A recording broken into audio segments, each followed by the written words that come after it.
The twin suns of Tyrales burned harshly over the dusty trading outpost, turning the metal roofs into glowing plates.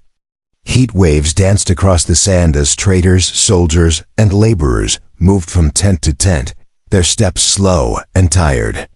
Water was rare here, more valuable than gold. More protected than weapons. That was why the guards reacted so fast. When they saw the small alien girl near the ration tank, she moved like a shadow, her thin frame trembling as she pressed herself against the tank's side. Her skin was pale blue, marked with dry cracks from dehydration. Her hair, once dark, was now dusty and tangled. She kept watching the guards' patrol patterns, waiting for the exact second when both looked away. Then she twisted the cap and lifted a small metal cup. Just one sip. That was all she wanted. The first drop touched her lip. And then, stop! A guard roared. Alarms blared across the outpost. Red lights flashed. People turned to look. The girl froze, the cup slipping from her fingers. Within seconds, 2 large reptilian guards grabbed her. One pushed her to the ground while the other raised a heavy blade, one meant for thieves. Here, stealing water was not a small crime. It was a sin punished by the loss of a limb. Her limb. The girl cried out, voice dry and weak. Please, please.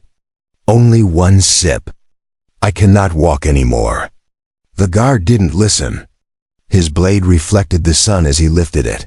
Among the crowd watching stood a human wanderer named Ethan Vale, a man with sand-stained boots, a worn jacket, and tired eyes from years of traveling. He wasn't a soldier, nor a trader. Just a drifter who had seen enough. Cruelty in his life. He saw the blade rise. His heart punched his chest. Without thinking, even before his mind could process. Danger! Ethan shoved through the crowd. And he shouted, "Stop! She's just a child." His voice cut through the air like a sudden storm.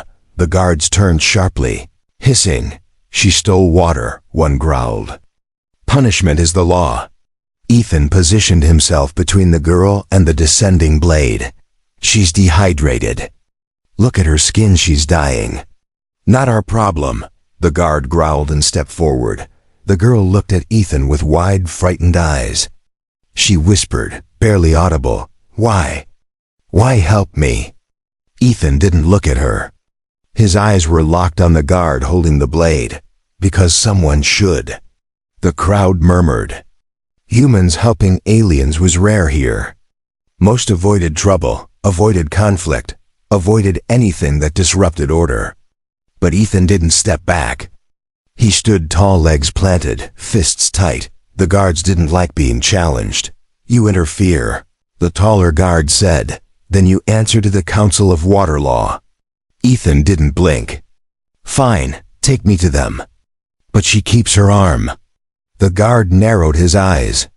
"She broke law." "And I'm invoking Human Clause 17, Ethan said loudly, so the crowd heard. "These territories are shared. If a human takes responsibility, the accused can be pardoned." The guard hissed in anger. The crowd gasped. Humans rarely use that clause. The guard lowered the blade slowly. "You take responsibility?" he asked. Ethan nodded. "Good," the guard hissed. "Then her crime becomes your debt." The crowd whispered again, this time shocked. That law meant something harsh. Ethan would now owe the outpost water, equivalent to the girl's lifetime consumption. A massive debt. Almost impossible to pay. But Ethan didn't step back. "I accept." The guards roughly pushed the girl toward him. She stumbled, and Ethan caught her before she fell. She felt light, too light for someone her age. Her bones felt like sticks through her skin. "You need water," Ethan murmured. She nodded weakly. "Please, just a sip." He carried her to a shaded area and opened his own canteen. He tilted it slowly to her lips. She flinched, expecting him to pull it away, but he didn't. "Drink." She hesitated. Are you sure?" She whispered. "Double quotes, yes, drink." She drank small, careful sips, and tears slipped down her cracked cheeks as the liquid touched her tongue. Ethan watched as life slowly returned to her eyes. "What's your name?" he asked gently. She wiped her face. "Lyra. Where are your parents?" Her expression darkened. She looked at the sand. They were taken by the drought 2 moons ago. I tried to join a migrant caravan, but they left me behind when I collapsed. I only needed water to reach the next station. Ethan felt something twist inside him. He knew what it was like to lose family. He knew the taste of loneliness. But seeing a child this desperate, this abandoned, brought back old memories he had buried deep. "You're safe now," he said, quietly. But that wasn't true, because minutes later, horns sounded across the outpost. A guard ran toward Ethan, holding a scroll bearing a crimson seal.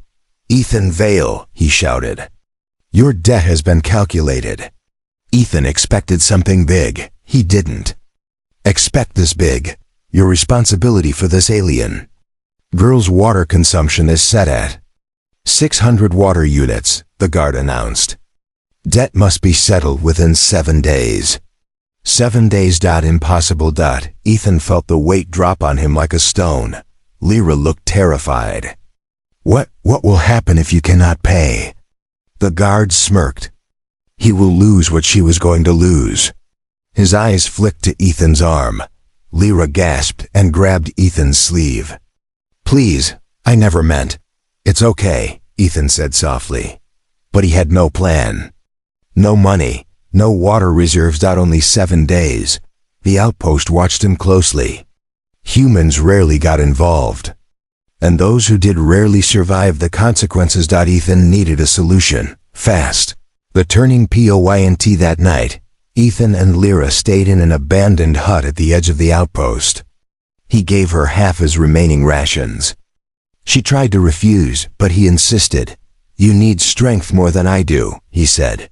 "You're strange," she whispered. "Humans don't help my kind. Maybe they should start." Lyra hesitated, then said something unexpected. "I know a place. A hidden spring. My parents were searching for it before they died. If we find it, maybe we can pay your debt." Ethan straightened. "A spring? Here? This land is dead." "Not all of it," she whispered. "My mother once said the spring is alive. But it moves. It changes places. Do you know how to find it?" She nodded slowly. "If I had strength." "Yes. I remember the symbols." He looked at her, weak but determined. He nodded. "Then we try." The Jouarni wife for 2 days they traveled across dunes glowing red under the suns. Lyra guided them using strange symbols carved into ancient stones. They faced sandstorms, heat waves, and at one point, a pack of sand wolves that circled them until Ethan scared them off with a flare. Through it all, Lyra walked beside him, even when her legs shook. On the 3rd night she collapsed. Ethan lifted her gently. "We stop. You rest, but the spring. You will lose your arm if we fail." "I'm not losing anything," he said, but he was scared. And she saw it. "Why are you so kind?" she asked weakly. "No one has ever helped me." He paused, because one time, someone helped me when I didn't deserve it. Maybe I'm just returning that kindness now. Lyra looked at him with new eyes, almost like she was seeing humanity for the first time. The discov on the 5th day, the ground beneath them changed from sand to cracked stone. Strange glowing marks covered the surface. Lyra knelt and touched the symbols. "This is it." Ethan looked around. "Where's the water?" She closed her eyes. "The spring hides beneath the ground. It opens only at sunset, when the 2 suns align." Ethan scanned the horizon. Sunset was minutes away. As the suns overlapped, the ground vibrated. A fissure opened. And from the crack, cool mist escaped. Ethan felt his heart race. They stepped back as the crack widened. revealing a deep chamber filled with glowing blue water. More water than the outpost had seen in 15 years. The moving spring of Taral is. Ethan filled every container he had. Lyra helped him, her strength slowly returning. "We have enough," he said breathlessly. "No," she whispered. "We have more than enough. This can save the whole outpost." The Aritium when the guards saw Ethan carrying full water barrels. They laughed until they saw the blue glow. Then their faces changed. "You found the spring?" A guard stammered. Ethan nodded. "Yes, and I pay my debt." He poured out the required amount. Then he turned to the crowd. "There's a spring beneath the desert. Enough water for everyone.